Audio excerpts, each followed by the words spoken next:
So usually part 2 of something would be like a day later, but, we have to, sometimes we do things a little bit differently here on the Morning Pit on youtube.com/Panther-Lair.com. We came out of the weekend with multiple things to talk about.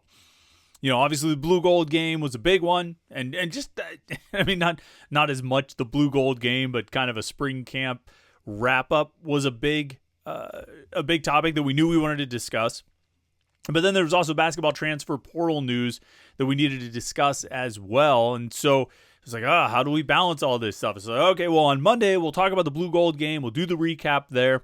And then on Tuesday, we'll talk about the transfer portal, and we'll figure out what to do after that. Because as I've said the last couple of days, we're going out of town here, going to be out of, family trip from yesterday until next Tuesday. We'll get back. And so he's like, we'll see. We'll record Monday and Tuesday, and we'll see where we go after that. But then we sat down to record Monday's episode, the Blue Gold game recap, and ended up only getting through the offense, probably because we had a lot to talk about with the quarterback situation, which I think is very interesting to monitor as we go forward. But then I got about 20 minutes in. I was like, wow, we haven't even really talked about the defense yet. You know what? We're going to have to break this up. So instead of it just being the Blue Gold recap on Monday, it's now Blue Gold Recap Part 1 on Monday and Blue Gold Recap Part 2 on Wednesday, because we get a day between. I still wanted to talk about the transfers, the basketball transfers on Tuesday.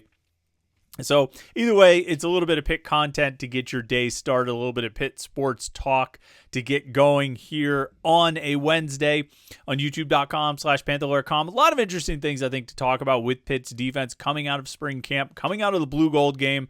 Some things that I think we knew and felt pretty confident about and felt sure about, and some things that maybe we were a little less sure about, or maybe some questions that emerged and sort of presented themselves. So a lot to talk about based on what we saw on Saturday at Acrisure Stadium in the blue gold game, and then just kind of also what we've heard and come to see and understand through the course of spring camp. So what does Pitt's defense look like coming out of the blue gold game, coming out of spring camp?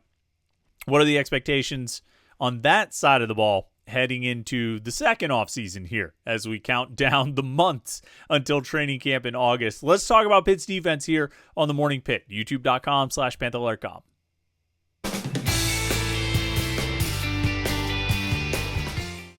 Yeah, it's Wednesday here on the Morning Pit, youtube.com/Panther-Lair.com. Chris speaking from Panther-Lair.com, hanging out with you this morning for a little bit of Pitt sports talk. Talked about Pitt's offense on Monday. Going to talk about Pitt's defense here today. You know what we always ask you to do: like this video and subscribe to youtube.com/Panther-Lair.com. And don't forget to check out the website, Panther-Lair.com. The subscribing to youtube.com/Panther-Lair.com, that's important. I talked about this yesterday and Monday. As we go through this week when I'm away, I can't really record too many morning pits ahead of time because there's going to be news and different things like that. And so I can't guarantee which days we're going to have some episodes here over the next 5 or 6 days. But if you want to make sure that you never miss anything, you subscribe to youtube.com/Panther-Lair.com, turn on your notifications, and then you'll get an alert sent to your phone every time we post new content. When we post a new video, whether it's a morning pit or press conference or interview, whatever it might be, that'll all be right here, and you'll get a notification when it goes live. Or if we go live for a live stream. We're not going to have a live stream tonight, obviously, because I'm out of town. But when we go live, you'll get a notification that, hey, Panther-Lair is live. Tune in now. And so I can't recommend it enough. Subscribe to youtube.com/Panther-Lair.com. Turn on notifications. You won't miss anything. And, of course, like I say, check out the website, Panther-Lair.com. That's a Pitt sports site on 247 Sports Network. It's the most comprehensive source of Pitt sports news on the internet. We have football, basketball, recruiting, everything you could possibly need about Pitt sports. It's all right there at Panther-Lair.com. And you can go to message boards to talk with other Pitt fans all day, every day. Pitt fans are hanging out on the message boards at Panther-Lair.com. I think it's the best online Pitt fan community you're going to find. There are a lot of them out there, but I think our group is the best. We got some great Pitt fans, dedicated Pitt fans who are always excited to talk about Pitt sports. So go check that out, Panther-Lair.com. Now, what do we learn about Pitt's defense this spring? And what do we learn about Pitt's defense in the blue gold game? There's a few things. maybe my biggest thing coming out of spring camp is, and it wasn't a revelation, it was more of sort of a reassurance or a reiteration, if you want to call it that the linebackers really are this good. I think we probably went into spring camp thinking the linebackers were maybe the strongest position on defense and maybe the strongest position on the team. And nothing that we saw or heard this spring changed any of that. I mean, the defense, the linebackers were the strongest position on the team last year. I don't think anyone would disagree with that, or you shouldn't disagree with that. I think that's pretty cut and dried. And the performance was off the charts. I mean, that was maybe, and maybe not maybe, that was probably the most productive year for Pitt's linebackers, certainly under Pat Narduzzi. And maybe if you might have to go back to like the years of like Scott McKillop and HB Blades and those guys when the middle linebacker was getting 150 tackles or something like that back when they were playing in the Big East of 2006 or 2008 when they ran the ball a billion times. It's a different game these days, and I think linebacker production could sometimes take a hit, particularly with the way that Pitt plays. But last year, and maybe it's less about style and more about just the personnel that they've had. Last year, the linebackers truly were the strength of the defense. They were the most productive position group on the defense. I actually had the stats. I added up what all the linebackers did last year, and it's crazy. Let me find. Oh, here. All of Pitt's linebackers last season, 357 tackles, 51.5 tackles for loss, 20 sacks, 7 interceptions, 5 forced fumbles, 2 fumble recoveries, 4 touchdowns. The 3 pick sixes against Syracuse plus Brandon George scoring on a blocked punt return. I mean, that's wild. 4 of Pitt's top 5 tacklers last season were linebackers. Think about that number just for a second. 4 of Pitt's top 5 tacklers from last season.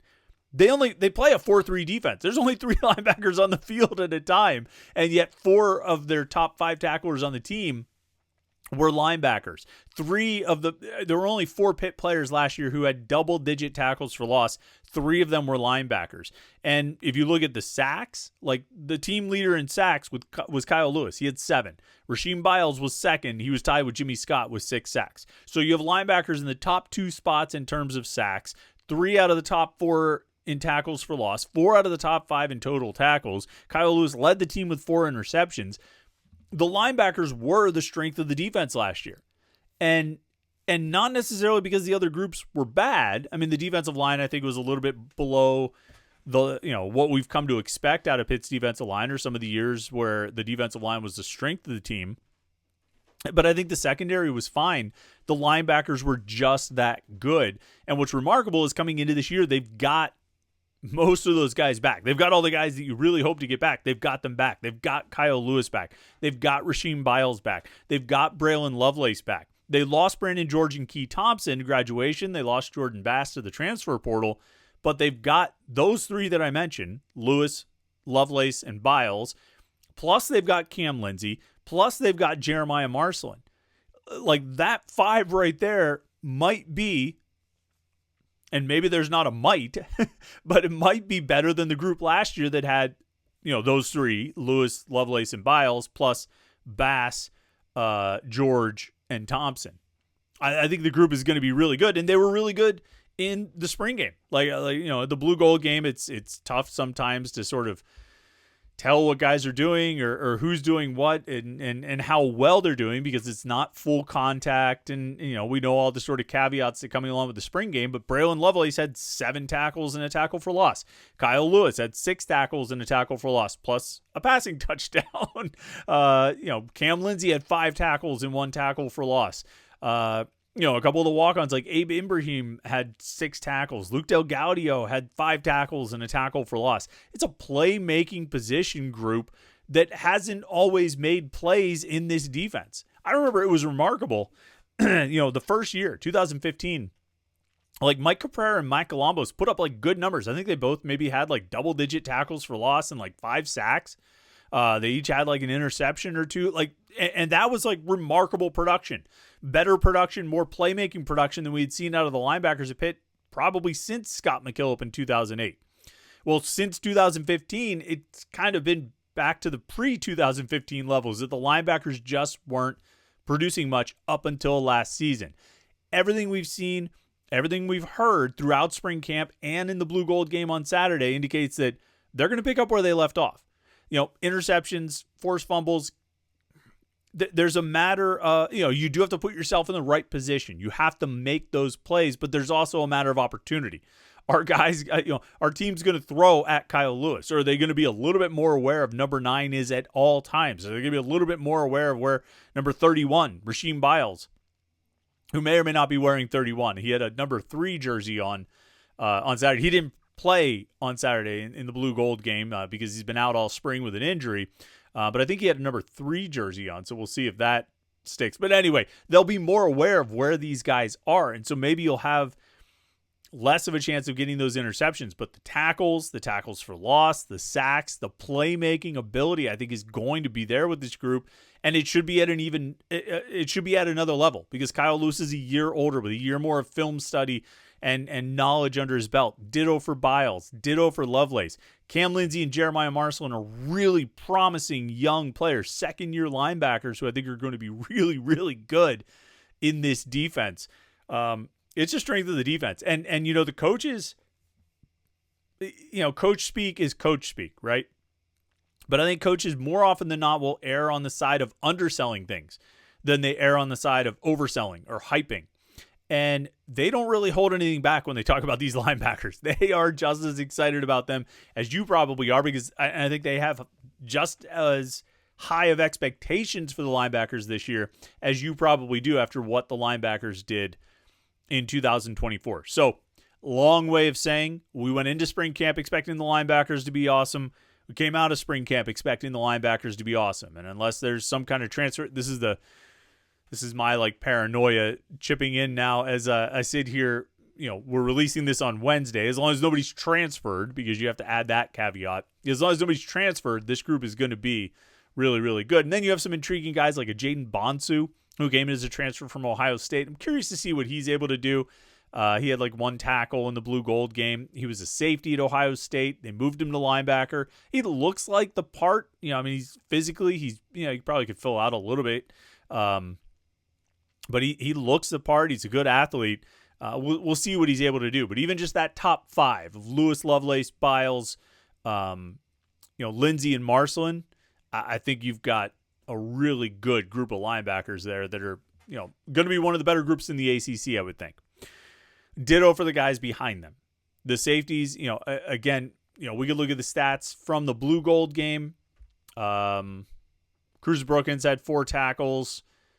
It was a bit, Jesse Anderson had 3 tackles. Josh Gurrier had 5 tackles. So you got some decent production out of the safeties in that one. But I just think overall there's a lot of optimism and a lot of confidence about how the safeties are going to be this year. I think Brookins and Javon McIntyre will be your starters with, Jesse Anderson and probably Kavir Baines-Marquez, the transfer from UC Davis, as the backups. But Josh Gurrier, the freshman who came in this year, looks really good. Alan Bryant, who might have missed, he might have been out, he might have been hurt. But Alan Bryant, there's high expectations for him as a safety.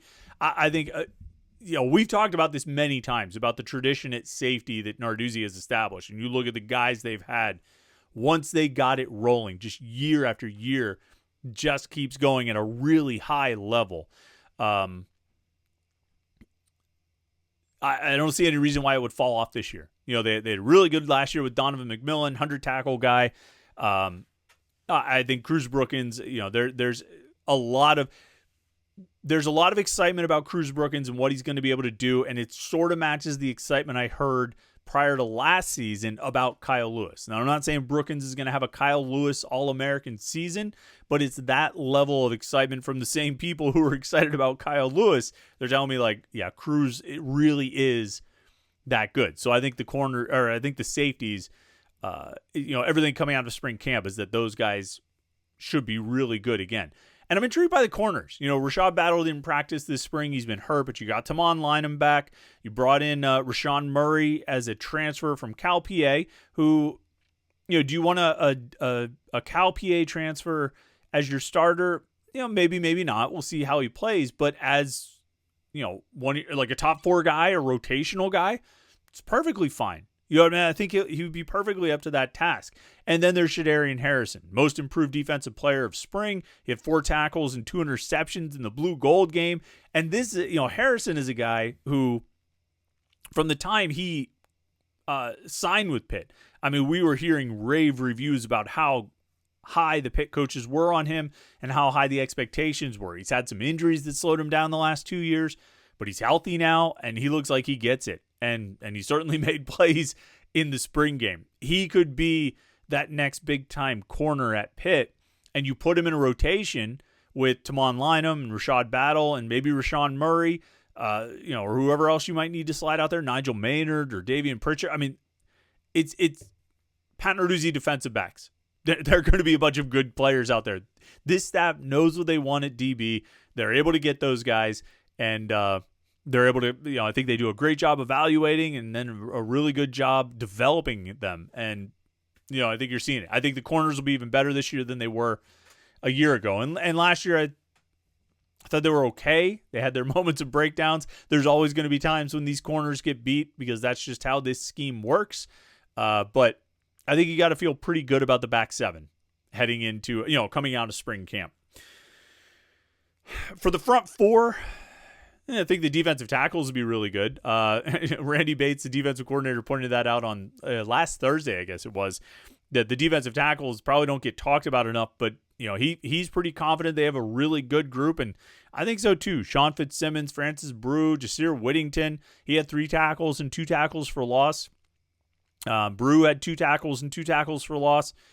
Nick James is out there. He had a pass breakup on Saturday. I think they have a pretty good group of tackles. The question marks are going to be at defensive end. They brought in the three transfers, Blaine Spires, Jaden Moore, and Joey Zielinski.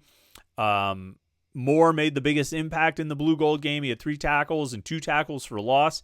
Those 3 guys plus Jimmy Scott will probably make up your 4-man rotation unless they bring in a transfer. Which I can't entirely rule out, but I think I've said it enough times. You guys know how I feel about the spring portal window. I just don't know if it's the place to go shopping, because you probably end up paying a lot for Chief Borders, and then you get Chief Borders production. So, it's not always the best place to go looking for help unless you can find the right guy at the right price, which, that's the case all the time, right? I think they upgraded the defensive ends with these 3 transfers they brought in, putting them with Jimmy Scott, who had a breakout year last year. I think Moore, Spires, and Zielinski with Scott are probably better than what they had last year when they had Matlack, Scott, and Chief Borders and Sincere Edwards. And I like Sincere Edwards a lot, but he was a true freshman. I think the group will be better this year. But there's a difference between being better than they were last year and being good enough to really make a positive impact to help the team win games. And that kind of remains to be seen. I think Jaden Moore is really intriguing as a young guy in the group. Zielinski and Spires are older. They're in their final year of eligibility. Mixed results of their previous, Spires being at Utah State and Zielinski at Eastern Michigan. It's not like they were out there getting 15 sacks or something like that. But they look encouraging. And again, I think they'll be an upgrade over last year. It just remains to be seen how much of an upgrade. Are they enough of an upgrade? Do they translate into winning football? That remains to be seen. So that's kind of the long and short of it. I think you feel good about the back 7, which was probably the case coming into spring camp. I think you have question marks about the front 4, particularly the defensive ends, which again was the case coming into spring camp. And I think you look at it and say, well, we'll see. We'll see if they're able to get pressure, because obviously if they get pressure, that makes everybody's job behind them a lot easier. I think the defensive tackles will be good. It's just really about the ends and seeing what those guys can do. So that's what I thought. What do you think when you watch the blue gold game? Leave it in the comments here on the message boards at Panther-Lair.com. That's where we'll be having these conversations. And even though I'm going to be out of town, or I'm out of town right now, we will I'll still be checking in. I can't stay too far away from Panther-Lair.com. You should not stay too far away from Panther-Lair.com. So make sure you check out the website, Panther-Lair.com, and like and subscribe right here, youtube.com/Panther-Lair.com. All right, we'll have more videos for you. At least another one this week, I think, and then maybe some next week. We'll see what I got in the can before I left. But thanks for watching, though. Thanks for checking out the site and checking out our YouTube videos. Have a good rest of your day, and we will catch up with you soon for the Morning Pit right here, youtube.com/Panther-Lair.com.